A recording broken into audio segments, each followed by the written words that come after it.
Right, we're going to take you through the procedure to change from the Epson original cartridges that they supply, that we've asked you to install when you get the printer, and that makes certain that everything's okay. Now we're going to show you how we change over and start to use the sublimation cartridges, and it goes like this. You come onto the front and you would press the dustbin icon button and hold it in for 5. 1, 2, 3, 4, 5. Let's give it 6 as well.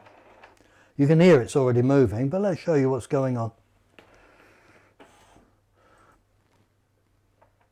Now, you can never predict what printers are going to do. What I expect it to do is park, and indeed it has. So there we go. I'm not going to have to moan. So you would remove the 4 cartridges.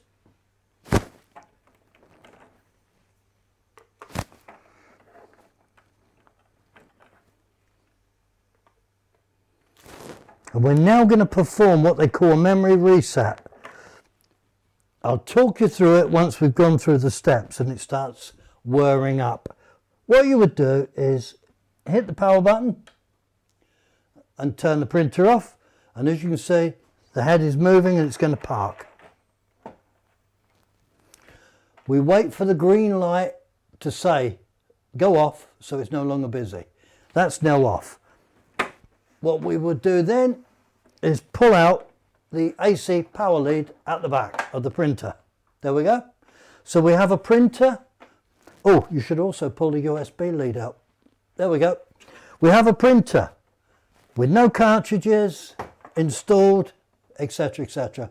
And we're going to leave that for a minute or two just to clear the capacitors and get the memory clear. And that's what sorts that out. Now, the reason we do this is printers store, I was assured that it was the last 3 sets of cartridges, information that is fed from the chip into the printer. So it knows when a cartridge is empty. All it does basically is measure down. When you print something, it calculates the droplets of ink that come out, talks to the printer, and it gives you an icon on screen that says it's so much full. What we want to do is to break that cycle, and that's exactly what we're doing now. So this is a memory reset procedure. We've given it a good minute, and I always say to people, go and have a cup of tea or something, but we don't have time on video. So let's bob our USB lead back in, and let's bob our AC lead back in.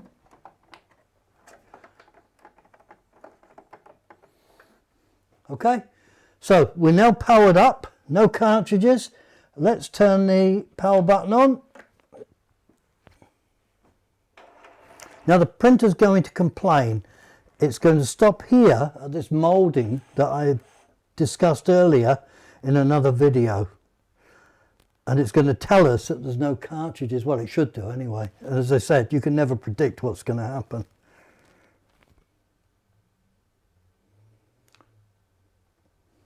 You can see that the ink light is on, so I'm going to come and hold that button in.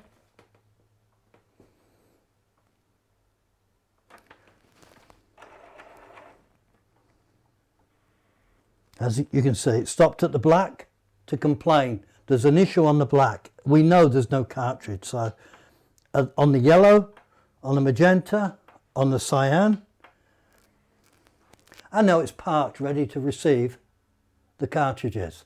So we're now going to put in the replacement refillable cartridges with sublimation ink. So there we go there. We do this quite regularly to check chip versions, and there is another video online that I did about 15 minutes ago with the wrong chip versions, and I'll explain exactly what we mean by that whilst the printer is whirring and girring.